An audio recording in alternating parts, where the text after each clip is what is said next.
நான் சொன்னா நம்பவே மாட்டீங்க.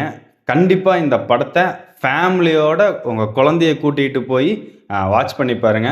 சூப்பரா இருக்குது. ஸோ அப்படி என்ன படம் தான்னு கேட்குறீங்க? கண்டிப்பா சொல்றேன். Welcome to mister review. நான் உங்க பிரதீப். கட்டா குஸ்தி 2 கட்டா குஸ்தி 2 படத்தை பார்த்தீங்கன்னா, நம்ம ஆல்ரெடி கட்டா குஸ்தி 1 வந்து நம்ம பார்த்துருப்போம். அதில் வந்து பார்த்தீங்கன்னா, விஷ்ணு விஷால் ஆகட்டும் அண்ட் ஐஸ்வர்யா லட்சுமி ஆகட்டும், இவங்களாம் வந்து பார்த்தீங்கன்னா மிரட்டி விட்டுருப்பாங்க. அதுலேயும் ஐஸ்வர்யா லட்சுமி வந்து பார்த்தீங்கன்னா, ஒரு கேரளா பொண்ணு ரெஸ்லிங் பண்ணி ஜெயிக்கிறது, அதுக்காக விஷ்ணு விஷால் வந்து போராடுறது, அதெல்லாம் சூப்பராக இருக்கும். ஸோ சேம் அதை தான் வந்து செகண்ட் பார்ட்டில் ஃபைனலாக அந்த குழந்தை பிறந்ததுக்கு அப்புறம் என்ன நடக்க போகுது சொல்லி எடுத்துகிட்டு வராங்க. ஆனால் உண்மையாலுமே ஸ்டார்டிங் பாயிண்ட் செல்ல ஐயாவை வந்து சூப்பராக பண்ணியிருந்தாரு. ஏன்னா நிறைய நம்ம வந்து கமர்ஷியல் படங்கள் பார்த்துருப்போம் அண்ட் மெசேஜ் மூவிஸும் பார்த்துருப்போம். ஆனால் அது ரெண்டையும் மிக்ஸ் பண்ணி எடுத்துகிட்டு வரங்கிறது வந்து ஒரு சிரமமான விஷயம். ஆனால் அது வந்து ஃபஸ்ட்டு பார்ட் 1லையும் சரி, இப்போ பார்ட் 2லும் சரி சூப்பராகவே எடுத்துகிட்டு வந்திருக்காருன்னு சொல்லணும். ஏன்னா ஓப்பனிங்கில் வந்து பார்த்தீங்கன்னா, விஷ்ணு விஷால் வந்து ஒரு ஹவுஸ் ஹஸ்பண்டாக அந்த வேலை பார்க்கறது, தான் ஒய்ஃபை வந்து பார்த்துக்கிறது அண்ட் அதே மாதிரி குழந்தைய ஸ்கூலுக்கு கூப்பிட்டு போகிறதாகட்டும், ஒவ்வொரு சீனில் வந்து பார்த்தீங்கன்னா விஷ்ணு விஷால் வந்து அந்த ஃபர்ஸ்ட் ஹாஃப் ஃபுல்லாக வந்து நல்ல ஒரு ஸ்கோர் பண்ணியிருக்காருன்னு தான் சொல்லணும். ஏன்னா ஆடியன்ஸ் வந்து என்கேஜ்மெண்ட்டாக வச்சு அந்த என்டர்டைன்மெண்ட்டாக லேடிஸை வந்து கவர் பண்ண விதத்தில் விஷ்ணு விஷால் வந்து சூப்பராகவே பண்ணியிருந்தார். அண்ட் அதே மாதிரி ஹீரோயினும் அந்த மல்யுத்த வீராங்கனி அம்மாவா ஒரு அம்மாவா இல்லையா ஒரு ஒய்ஃபா அப்படின்னு சொல்லி எல்லா கேரக்டரையும் போட்டு தட்டி புழிஞ்சு எடுத்திருக்காங்க தான் சொல்லணும். அண்ட் இதே மாதிரி இதில் கருணாஸ் வந்து என்ன சொல்கிறேன்னா, ஒரு வேற லெவலில் ஒர்க் பண்ணியிருக்காரு. ஃபர்ஸ்ட் ஹாஃப்ல பார்க்கும்போது ஆம்பளைக்கடா கெத்துடா அப்படின்னு சொல்லிட்டு ஃபர்ஸ்ட் பார்ட்லேயே அப்படி தான் சொல்லிட்டு இருந்தாரு. இப்போ ஃபர்ஸ்ட் ஹாஃப்ல அப்படி தான் சொல்லிட்டு இருந்தாரு. பட் செகண்ட் ஹாஃப்ல அப்படியே தலைகளாவே மாறிடுச்சு. என்னடா இது, நம்ம லைஃப் இப்படி தான் மாறினே அதே மாதிரி மாறிடுச்சு அப்படிங்கிற ஒரு ஃபீல் தாட் எடுத்து வந்துருச்சு. அண்ட் அதே மாதிரி இதில் ஒவ்வொரு இடங்களில் வந்து பார்த்தீங்கன்னா டவுன் ஆகும்போது அந்த ஒரு பீக் மூமெண்ட்டை என்கேஜ் பண்ணி கொண்டு வந்ததில் செல்லையாவோட ஸ்க்ரீன் பிளே உண்மையாலுமே வேற லெவல் சொல்லுவேன். நிறைய இடங்களில் வந்து பார்த்தீங்கன்னா அந்த ஃபர்ஸ்ட் ஹாஃப் ஆகட்டும் அண்ட் செகண்ட் ஹாஃப் ஆகட்டும் ஒரு நல்ல என்கேஜ்மெண்ட்டிங்காக எடுத்துகிட்டு போயிருந்தாங்க. அண்ட் மெயினாக வந்து இதில் கதைக்களம் அந்த ஃபர்ஸ்ட் பார்ட்டும் ஆகட்டும் அண்ட் செகண்ட் பார்ட்டும் ஆகட்டும் எந்த ஒரு லேகுமே இல்லாமல் அப்படியே ஒரு கண்டினியூட்டியாக எடுத்து வந்த விதமே சூப்பர்.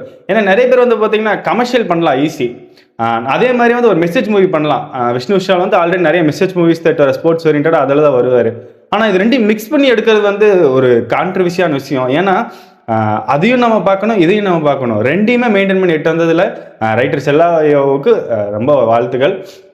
அண்ட் அதே மாதிரி இதில் வந்து சினிமோட்டோகிராஃபர் மனுஷன் பிச்சு உதவிட்டு தான் சொல்லணும். ஏன்னா கமர்ஷியல் ஸ்டேஜில் எடுத்து வரும்போது கமர்ஷியலாகவும் எடுத்துகிட்டு வரணும், அண்ட் அந்த ஆக்டிவிட்டி இதில் எட்டு வரும்போது ஆக்டிவிட்டியில் எட்டு வரணும். அந்த லெவலில் பிச்சு உதவிட்டாங்க சொல்லணும். ஏன்னா ஒரு இடத்துல வந்து பார்த்தீங்கன்னா அந்த ஒரு சின்ன வீடு தான், அந்த வீட்டுக்குள்ள வந்து பார்த்தீங்கன்னா ஒரு சாங்கு, அந்த சாங் போட்டு டான்ஸ் ஆடி எட்டு வரணும், சின்ன ஒரு செட்டப் தான். ஆனால் அந்த செட்டப்லேயே வந்து பார்த்தீங்கன்னா அவ்வளோ நீட்டாக எடுத்துகிட்டு வந்திருக்காரு அவர்.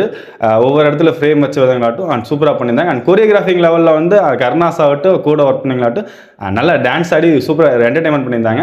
ஒரு சாங்கை வச்சு செகண்ட் ஹாஃபில் நல்லா நீட்டாக பண்ணியிருந்தாங்க. அண்ட் கிளைமேக்ஸும் வந்து பார்த்தீங்கன்னா நல்ல ஒரு சூப்பராக ஒரு ஃபைட் சீக்வன்ஸ் வச்சு அது வந்து ஒரு ரொமான்டிக் ஃபைட் சீனாக வச்சு நீட்டாக பண்ணியிருந்தாங்க. அண்ட் இதில் ஸ்பெஷல் கெஸ்ட்டாக வந்து 2 கெஸ்ட்டுமே கொடுத்த கேரக்டரை நீட்டாக பண்ணிட்டு போயிட்டாங்கன்னு தான் சொல்லணும். நான் இந்த படத்தில் மைனஸாக பார்த்ததுன்னா ஃபர்ஸ்ட் பாயிண்ட் இந்த படத்தோட கதைக்களம் தான் சொல்லுவேன். ஏன்னா ஃபர்ஸ்ட் பார்ட்டு செகண்ட் பார்ட்டு பார்க்கும்போது ஒவ்வொரு இடங்களில் அதாவது ஃபர்ஸ்ட் ஹாஃப் பார்க்கும்போது சேமாக வர மாதிரி ஃபீல் ஆகுது. அதே பேட்டர்ன் தான், பட் ஆனால் வந்து இப்போ தகுந்த மாதிரி மாற்றிருக்காங்களோ அப்படிங்கிற ஒரு ஃபீல் ஆச்சு. ஆனால் கிளைமேக்ஸ் வந்து பார்த்தீங்கன்னா நம்மளே யோசிச்சு சொல்லிடுற மாதிரி ஆயிடுது. இதுக்கப்புறம் இதாண்டா நடக்க போகுது, இதுக்கப்புறம் இதான் நடக்க போகுது. ஏன்னா நம்ம ஆல்ரெடி ஃபர்ஸ்ட் பார்ட்டை பார்த்துட்டோம். அதனால வந்து அதே மாதிரி தான் இவர் எப்படி இருந்தால் லெட் வர போகிறான்னு சொல்லி அந்த பிளாட் தெரிஞ்சங்காட்டிக்கு நம்ம அதையே ப்ரெடிக்ட் பண்ணுற மாதிரி ஆயிடுச்சு. ஸோ இந்த மாதிரி சின்ன மிஸ்டேக்கில் இருந்தாலுமே இந்த படத்தில் சூப்பராக பண்ணியிருந்தாங்க. மெயினாக இந்த படத்தில் அந்த குழந்தை நட்சத்திரம் வந்து நல்லபடியாக ஒர்க் பண்ணியிருந்தாங்க. ஃபியூச்சரில் ஒரு பாலிவுட் ரேஞ்ச் போகிற லெவலுக்கு அந்த பொண்ணுக்கு ஒரு வாய்ப்பு இருக்குது. என்னடா சொல்ல வர பிரதீப், இந்த படத்தை பார்க்கலாமா வேண்டாமான்னு கேட்டிங்கன்னா, ஸோ கண்டிப்பாக நீங்கள் இந்த மந்தில் வந்து பார்த்தீங்கன்னா அதிகமாக எந்த ஒரு கமர்ஷியல் ஃபிலிம்ஸ் எதுவுமே வரல. ஸோ இந்த வீக்குக்கு வந்து இந்த படம் உண்மையாலுமே ஒரு ரொம்ப நாளுக்கு அப்புறம் கிடைச்ச ஒரு சக்கரை பொங்கல் மாதிரி. கண்டிப்பாக நீங்கள் இந்த படத்தை போய் தேட்டரில் அது குழந்தைகளோட கூப்பிட்டு போய் வாட்ச் பண்ணி பாருங்க. ஏன்னா ஒரு பெண் பிள்ளை எப்படி வளர்க்கணும் சொன்ன விதங்களாகட்டும் அண்ட் ஒரு பெண்ணுக்கு எவ்வளோ சுதந்திரம் கொடுங்க சொன்ன விதங்களாகட்டும் நல்லாவே பண்ணியிருந்தாங்க. ஸோ கண்டிப்பாக நீங்கள் இந்த படத்தை குடும்பங்களாக சேர்ந்து தேட்டரில் போய் வாட்ச் பண்ணி என்ஜாய் பண்ணுங்க. ஸோ நான் இந்த படத்தை கொடுக்குற ரேட்டிங் என்ன 5/3.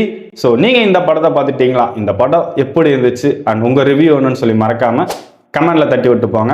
அண்ட் இதே மாதிரி மூவி ரிவ்யூக்கு மறக்காம மிஸ்டர் ரிவ்யூவை சப்ஸ்கிரைப் பண்ணிடுங்க. இதே மாதிரி அடுத்த மூவி ரிவ்யூவில் சந்திப்போம்.